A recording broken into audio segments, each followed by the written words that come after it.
This is a video for limited resources, paybox timer. The reason we're making this video is a little bit of background is sometimes these machines get exported into the Caribbean, Africa, anywhere in the world, and sometimes the customer buys the wrong machine or moves it to a different country, and the power cord does not match.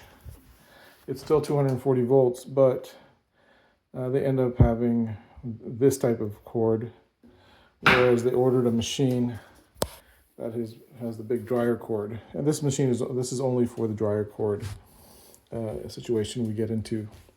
So instead of returning the machine or changing the wire, doing a whole bunch of complicated things here, all we need to do is take the existing wire, which is this coming out of the box.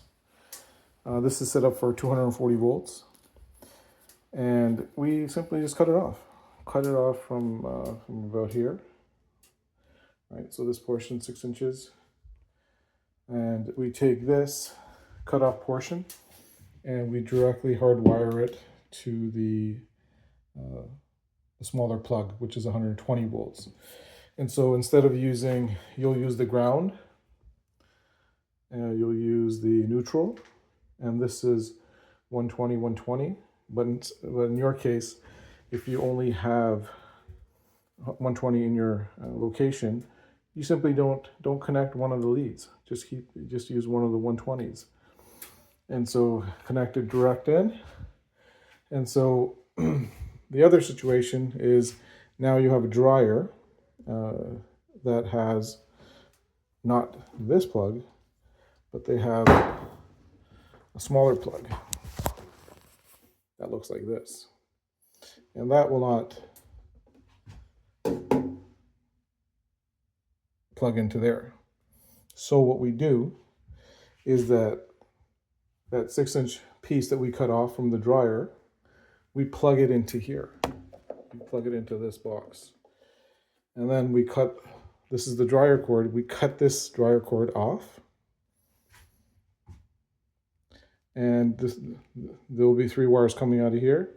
You connect it to the dryer plug directly, tape it up, and then you plug it straight into there with the piece that was that was removed from the original dryer cord.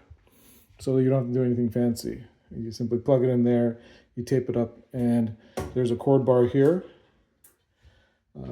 Use the cord bar, take the screws out, put the cord bar back in so everything's nice and neat, and you can still unplug and plug back in your dryer.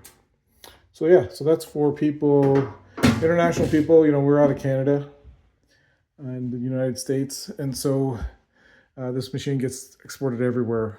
We sell in 30% of the world's countries: Australia, Caribbean, Africa, South America, and we ship direct. So it is available to anybody. But like I said, this is for certain custom situations that when issues arise, it's not really feasible to send the box all the way back to Canada and get a replacement. So that is what that's what it's intended for. So like I said, it's an easy, simple fix. The dryer plug here inside runs both 120 volts to 240 volts. So anything in between, it runs, it's a universal system. So it's both 50 and 60 hertz it can handle.